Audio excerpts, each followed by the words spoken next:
आज हम आपको कुछ ऐसी अनबिलीवेबल और सच्ची घटनाओं के बारे में बताएंगे जिन्हें सुनकर आप भी सोच में पड़ जाएंगे। तो देर किस बात की, चलिए शुरू करते हैं। Rising of Chicago. अमेरिका के सबसे बड़े शहरों में शुमार शिकागो अपने बोल्ड आर्किटेक्चर के लिए फेमस है। 19वीं सदी के मध्य की बात है जब शिकागो लेक मिशिगन से केवल कुछ ही ऊंचाई पर बसा था और यहाँ ड्रेनेज की भी कोई अच्छी व्यवस्था नहीं थी। इसलिए इस शहर के कई इलाकों में पानी भर रहा था, तो वहीं कीचड़ और गंदगी देखने को मिलती थी। आप सुनकर चौंक जाएंगे कि इस वजह से यहाँ के निवासियों को एक नहीं बल्कि 6 महामारी का प्रकोप झेलना पड़ा। टाइफाइड, हैजा और पेचिस जैसी गंभीर बीमारियों के कारण यहाँ की आबादी की 6% लोगों की जान चली गई। जब यहाँ की सरकार ने इतनी तादाद में लोगों की मौत की खबर सुनी, तब जाकर उन्होंने इसे गंभीरता से लिया। सरकार ने आपस में विचार विमर्श करने के बाद इंजीनियर्स को पानी की निकासी का हल ढूंढने का जिम्मा सौंपा।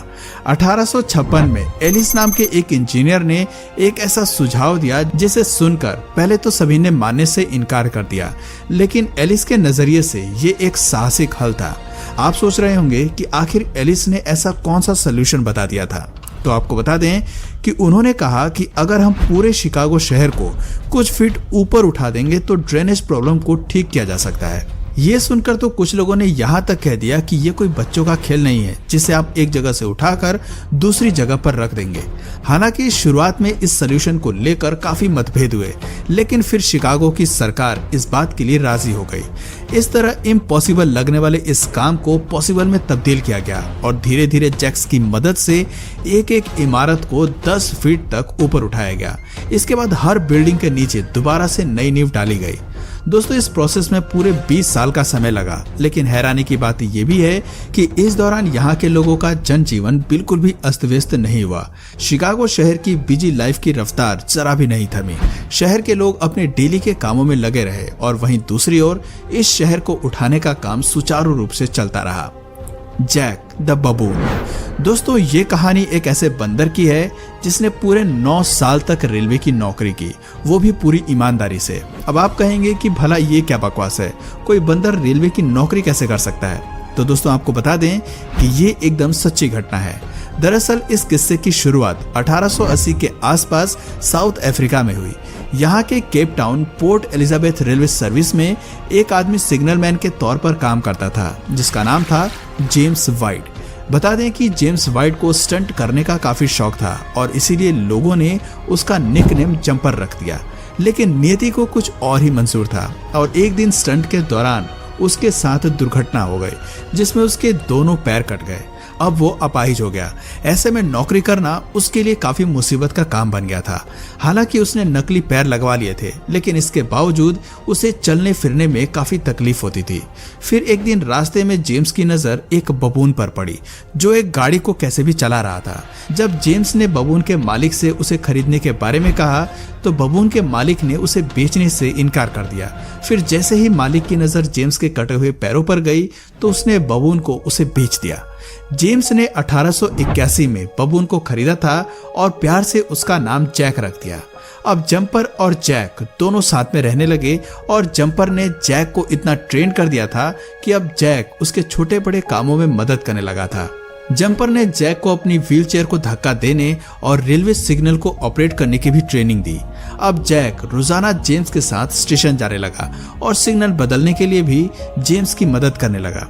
और एक समय ऐसा आया जब जेम्स की जगह सारे काम जैक अकेले ही करने लगा।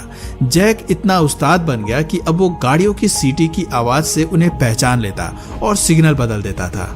जब रेलवे के अधिकारियों को इस बात की भनक लगी तो उन्होंने इसकी जांच भी की, जिसमें उन्होंने पाया कि पोर्ट एलिजाबेथ के पास यूटेनहेज में एक बबून रेलवे सिग्नल बदलता है। हालांकि शुरुआत में रेलवे को इस बात पर काफी संदेह रहा, लेकिन जंपर के आग्रह करने पर वो जैक का टेस्ट लेने के लिए राजी हो गए। जेम्स को पूरा विश्वास था कि जैक इस परीक्षा में जरूर पास होगा और ऐसा ही हुआ। जब रेलवे के अधिकारियों ने जैक की परीक्षा ली तो वो पास हो गया। जैक की समझदारी और प्रतिभा को देखकर सभी रेलवे अधिकारी हक्के बक्के रह गए। इस तरह टेस्ट पास करके जैक को रेलवे की आधिकारिक नौकरी मिल गई, जहां उसे बतौर सिग्नल मैन अपॉइंट किया गया था। शायद आपको सुनकर हैरानी हो, लेकिन उस वक्त जैक को प्रतिदिन 20 सेंट और हर हफ्ते बियर की आधी बोतल दी जाती थी। रिपोर्ट के मुताबिक जैक ने रेलवे में पूरे 9 साल तक नौकरी की, जिसमें उसने एक भी गलती नहीं की। लेकिन 1890 में टीबी के कारण जैक की मौत हो गई। आपको बता दें कि जैक का सिर आज भी ग्राहम्सटाउन के एल्बेनी म्यूजियम में रखा हुआ है। Girl survivor. अब बात करते हैं एक ऐसी अविश्वसनीय घटना के बारे में जिसमें प्लेन क्रैश होने के बावजूद एक जर्मन लड़की जिंदा बच गई। जी हाँ, ये घटना 1971 की है, जहां जूलियन कोएप नाम की एक लड़की विमान में सवार होकर कहीं जा रही थी। तभी अचानक विमान दुर्घटना का शिकार हो गया और अमेज़न रेन फॉरेस्ट में जा गिरा। आपको बता दें कि विमान पूरी तरह से तहस नहस हो गया, लेकिन जूलियन बच गई। हैरानी की बात है कि इतनी ऊंचाई से गिरने के बावजूद वो जिंदा बच गई। हालांकि इस दुर्घटना में उसकी कॉलर बोन टूट गई और उसे धीरे धीरे कम दिखाई देने लगा था, लेकिन ताज्जुब की बात है कि इतना सब होने के बावजूद वो चल फिर सकती थी। आपको बता दें कि इस विमान हादसे में जूलियन अकेली सर्वाइवर थी, जो अकेले पूरे 11 दिन तक जंगल में भटकती रही। फिर उसे एक नाव दिखाई दी जिसमें केरोसिन की एक बोतल रखी हुई थी। जूलियन ने इसी केरोसिन से अपने शरीर के घाव को धोया ताकि घाव में पड़े कीड़ों से राहत मिल सके। कुछ समय बाद वहां नाव का मालिक जा पहुंचा। उसने जूलियन को नाव में बैठाकर करीब 7 घंटे का सफर तय किया और उसे अस्पताल पहुंचाया। सोचने वाली बात है कि इतने बड़े विमान हादसे में जिंदा बचने वाली केवल जूलियन ही थी, जिसने जख्मी हालत में भी 11 दिन जंगल में बिताए। जूलियन ने अपने साथ हुए इतने बड़े हादसे को एक किताब के माध्यम से जग जाहिर किया है। उस किताब का नाम है when I fall from the sky.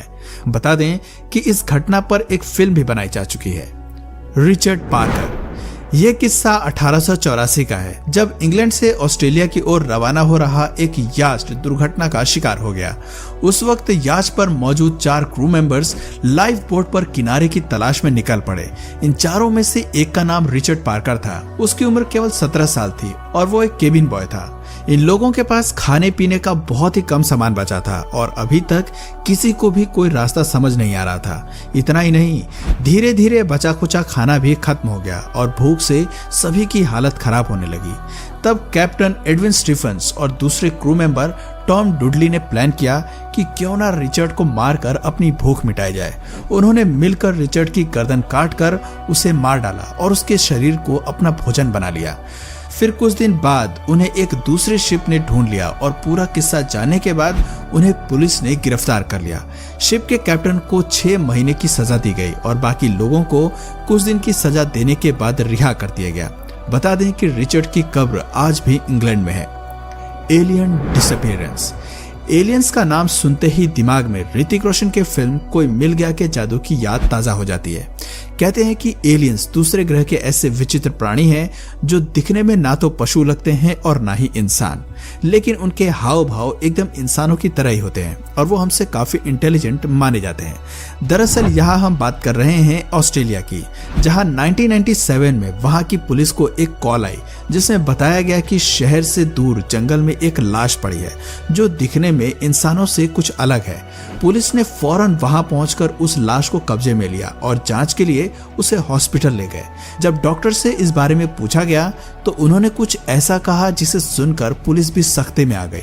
Doctors ने बताया कि उन्होंने पहली बार ऐसा केस देखा है जिसके शरीर की बनावट कुछ अलग ही थी और वो अभी भी जिंदा है। डॉक्टर्स के लिए ये केस किसी पहेली से कम नहीं था, क्योंकि उन्होंने पहली बार अजीब सी संरचना वाला शरीर देखा था। आपको बता दें कि उसके शरीर का रंग हमारी तरह नहीं बल्कि ग्रे था। यही नहीं, उसके पैरों की बनावट कुछ ऐसी थी जो 180 डिग्री तक घूमने में सक्षम थी। इसी कारण के चलते डॉक्टर्स को उसका इलाज करने में काफी दिक्कतें आ रही थी। जहां एक और डॉक्टर्स इसका कारगर इलाज ढूंढने की कोशिश में जुटे हुए थे, वहीं दूसरी ओर जब एक डॉक्टर उस अजीब से दिखने वाले व्यक्ति के रूम में गया तो वो तब तक गायब हो चुका था। रूम खाली पड़ा था और बेड पर कोई नहीं था। साथियों, ये बात आज भी रहस्य बनी हुई है कि आखिर वो इंसान कौन था, कहाँ का रहने वाला था और फिर कहाँ चला गया। तो दोस्तों आपको इनमें से सबसे रहस्यमय घटना कौन सी लगी कमेंट करके जरूर बताइए। और अगर इस वीडियो से आपको कुछ नया जानने या सीखने को मिला या फिर इंटरेस्टिंग लगा तो प्लीज इस वीडियो को एक लाइक करके अपने फ्रेंड्स और फैमिली में से जरूर शेयर करें। और यदि आप इस चैनल पर नए हैं तो प्लीज इस चैनल को सब्सक्राइब करके बेल नोटिफिकेशन आइकन को ऑन कर लीजिए ताकि हमारे आने वाले वीडियोस आप मिस ना करें। मिलते हैं फिर किसी वीडियो में नए टॉपिक के साथ, तब तक के लिए नमस्कार।